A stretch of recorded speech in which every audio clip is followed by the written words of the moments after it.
Hello everyone, this is Dr. S. Selvi, Head of the Department of Information Technology, Hero Sengundan Engineering College, Perundurai, Tamil Nadu. In this video, we are going to look after about the Turing machines and also the recursive and recursive enumerable languages of the Turing machine. So first we can look into deterministic Turing machine. So how it works. So actually the Turing machine consists of a two-way infinite tape where the where the string is stored in the form of cells. Each symbol in the string is stored in a single cell of the input tape. So it is a two-way read-write tape head. So the tape head can move both in forward direction and also in backward direction. When an input string is placed on the tape, it can be paired to the left and right. So based and the head can be positioned to initially at the left end of the input string. So there is a finite control, which is a program that that designs the position of the read head. So at which at which time the current symbol can be scanned and at which state and so on. So based upon the problem. So in one move, depending on the current state and also depending on the current symbol, which is being scanned by the tape head, the Turing machine can perform the following operations. So the Turing machine changes the state, and second one, it prints a symbol over the cell which is being scanned, and it can be either replaced. The symbol that is scanned currently can be either replaced or it can be retained based upon the problem. The third process is the tape head can be moved either to the left or to the right.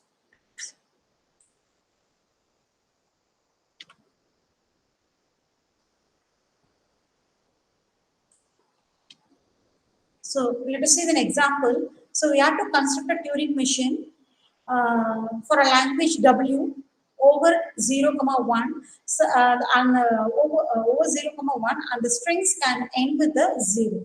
So when the string can be ended with the 0, the possibility of languages are 0, 0, 0, 1, 0, 1, 0, 1, 1, 0, 1, 0, 1, 1, 0 and so on. But the epsilon should not be present. Next.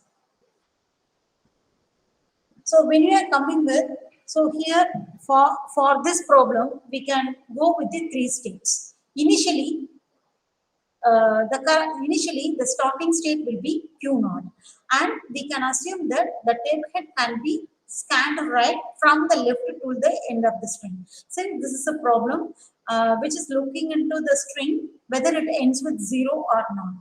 So as a result, so here the number of states can be Q0, Q1 and Q2. So here the strings are the input symbols are 0 and 1, whereas the stack symbols are 0, 1, blank symbol, and the final state can be Q2. So here initially when it is in when the starting state is in Q0, it gets scanned right until it's scanned right until it hits the blank symbol at the end of the string. So initially it will be in Q0 state, and scanning the first symbol, it will change the state from Q0 to Q1. So when it is in Q1 state, it scans a symbol. So it scans the symbol and it gets loop over and retained in the same state Q1 till it reaches the end, till it reaches the 0. So when it is 0, so there is a change of state from Q1 to Q2. So the Q2, the state in Q2 will be retained till the end of the string. So at the end of the string, when the symbol which is being scanned is 0, so then it enters the final state, and after 0, after reading the 0, when it reaches the next, when the symbol is being scanned, the next symbol is blank symbol. So at that point of time, the accepting state the Turing machine gets terminated with the accepting state. So that indicates the string B which is being read is end up with the symbol 0. So next we can look into recursive language. So there are three types of languages: a recursive language, recursive enumerable languages, and recursive languages which are and there are two types of languages: recursive and recursive enumerable language. So a language is said to be, a language L is said to be a recursive language if the set of strings accepted by the Turing machine that holds on every input. So when an input is being scanned, if the Turing machine is able to get halt at the end of the string, then that type of language is said to be a recursive language. So only when the Turing machine gets halt, only when it reaches the final state. So we can also say that the Turing machine gets halt when it reaches a state Q and the symbol which is being scanned is G. So there are also some Turing machines which it does not get never halt on some inputs. So on reading the some wrong inputs. So there is a distinction between the languages whereby the Turing machine gets halt on all input strings, and there are certain Turing machines which does not get halt on some input strings. Next is recursive enumerable language. A language L is said to be a recursively enumerable if the set of strings accepted by some Turing machine. For example, say a string W. So if the string W belongs to the language L, then the Turing machine holds in a final state. Whereas when the string W does not belongs to language L, then the Turing machine does not actually appropriately does not halt in a non-final state, and it gets looping forever. If the language L is a recursive language, then the Turing machine gets halt both in a final state and also in a non-final state. Whereas in a recursive enumerable language, if the language is if the string which is being read is a wrong input, then the Turing machine does not halt in a non-final state, and obviously it gets looped over. So that is a basic difference between the recursive enumerable and the recursive language. So there are also certain things that recursive languages can also be recursively enumerable. If N is a recursive, then there is also a Turing machine which it defines, which designs a member can also be in a language. Then, if there is a machine M which accepts X, say X, it is a string. If the string is in language M, the machine M rejects on X if the string X is not belongs to the language M. So according to this definition, the machine can recognize the strings in the language that could be accepted on all those strings. So this is a relationship between the recursive, non-recursively enumerable and non-recursively enumerable languages. So as the diagram depicts, it clearly shows that the recursively enumerable language can also be recursive, whereas in turn, a recursive language cannot be a recursively enumerable language. So next one is the recursive versus recursively enumerable languages. A recursive language is called as a decidable language, is also called as a decidable language because a Turing machine can decide a membership of those languages. So whether it can either accept or reject a string. If a string is accepted, then the particular string is a membership in a language. If the string is rejected, then the particular string is not a membership in the language. A recursive enumerable language is also called as a recognizable language because a Turing machine can recognize only the string if it belongs to the language. It might not be able to decide if a string is not in a language, since the machine might look for that input. So if clearly it says that if the string is not accepted by the Turing machine, it gets looped for that input. So the recursive language are also the recursively enumerable language, as like the picture says. So M accepts on the language X if X is a membership in M, and the machine M rejects on X if X is not in M. So by the definition, we can say that the M can recognize the strings in the language. That means the M, if a Turing machine M is able to recognize the strings in the language, that clearly means that the particular language is a membership in L and it is accepted on those strings. So this is a block diagram. So if L is a recursive language, then the Turing machine M accepts the language and gets called, so represented by either the chip or a box which has one inputs and two outputs. So based on the diagram, we can see that if W is a string which is being scanned for acceptance, then it is fed to the Turing machine M. And if the string is a membership on L, then the machine halts, the machine accepts the language and gets called. If the particular string is not a membership in L, the language the machine rejects the language, the string, and it gets called.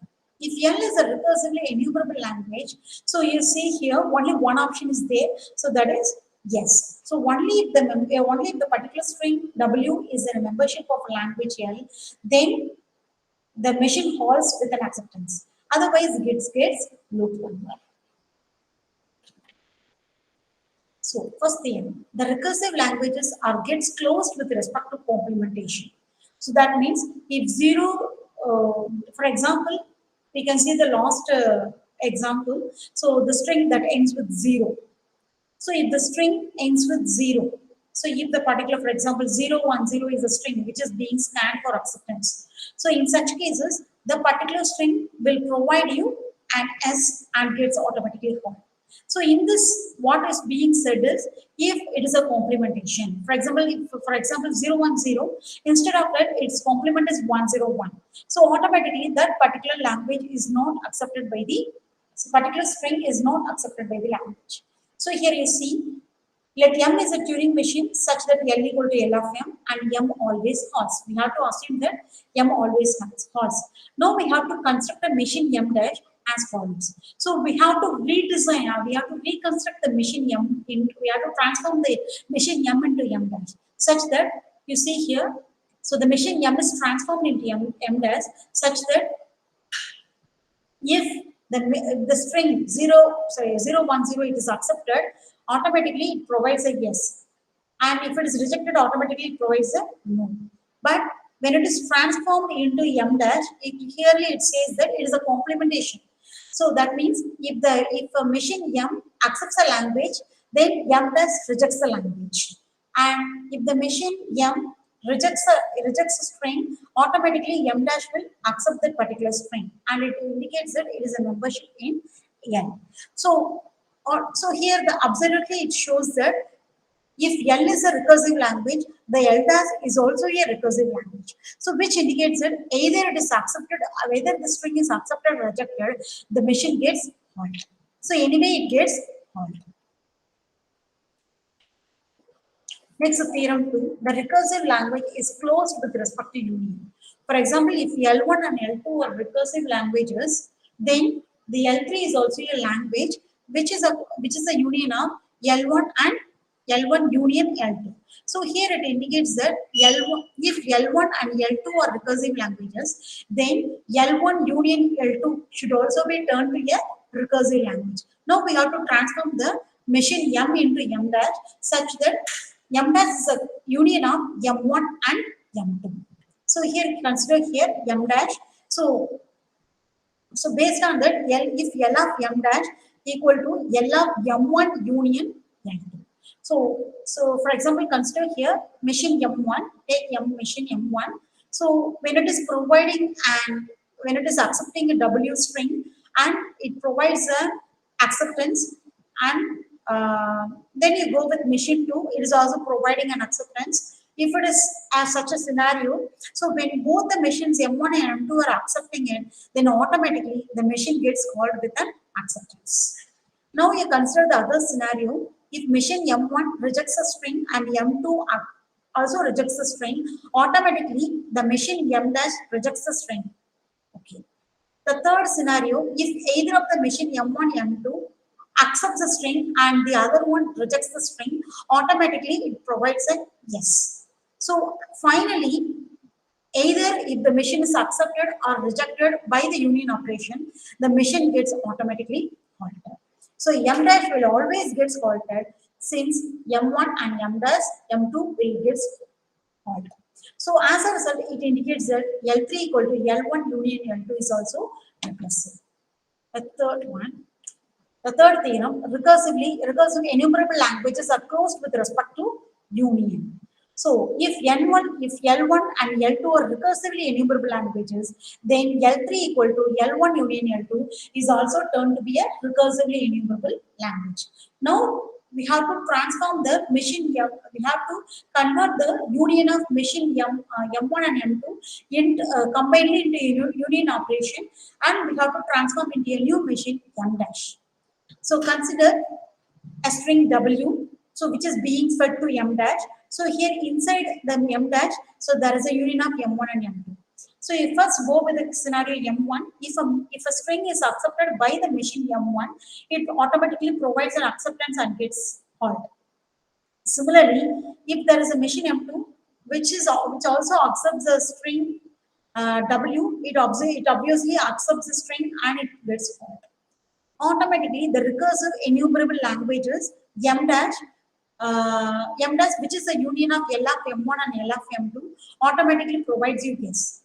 So if in such a case scenario, if L of M1 and L of M2, the union of both, which provides an acceptance and halts, automatically the machine M dash also will also accept the string and gets halt.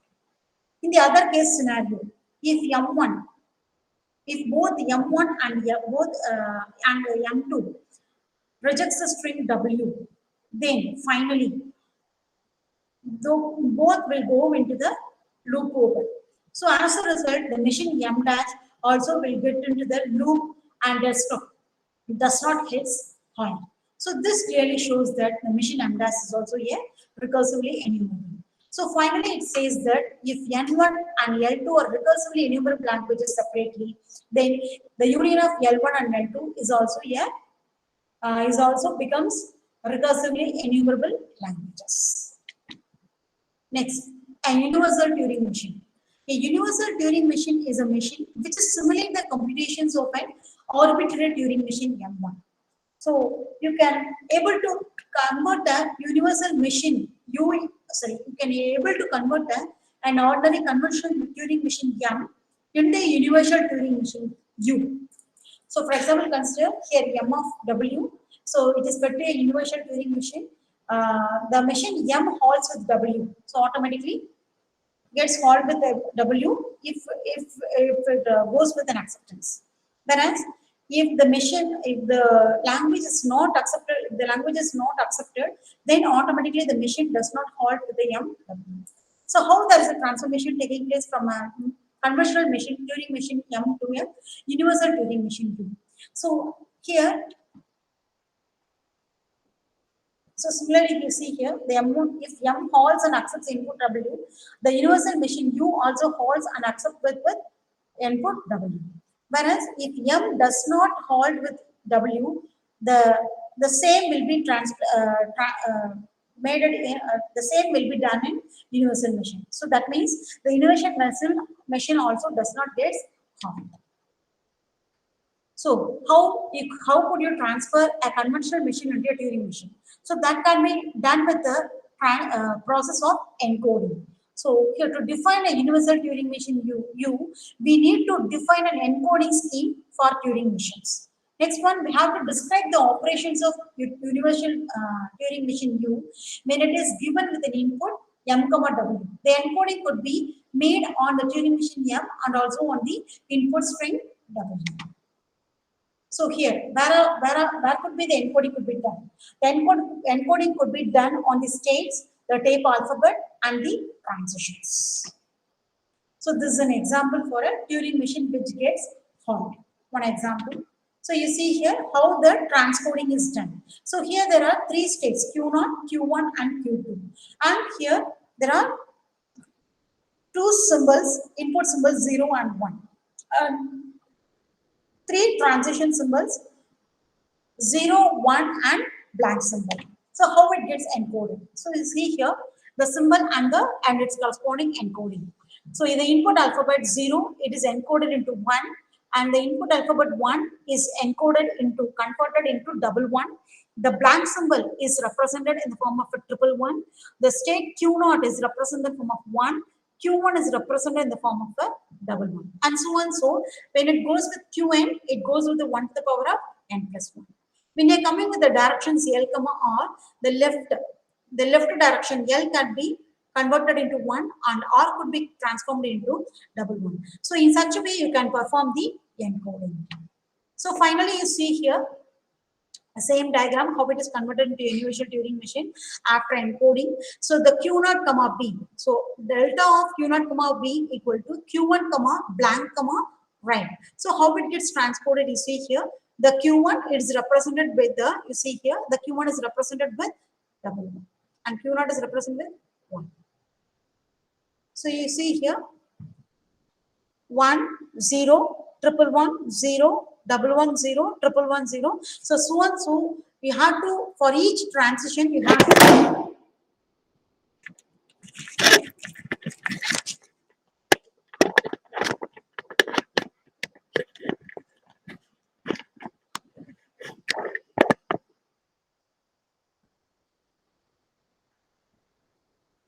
So for each transition, you can convert into its corresponding encoding schemes. So Q0 comma B, when it is encoded to Q1, blank and right. So Q1 can be converted into double 1, blank can be converted into triple 1, and R can be converted to double 1. Similarly for the other transitions. So finally, all the transitions can be merged into a single encoding scheme. So which can be separated by zeros. So next is the 3-tape deterministic universal machine. So which is the one variant of a universal Turing machine, tape 1, tape 2, and tape 3. So it is nothing but the input tape.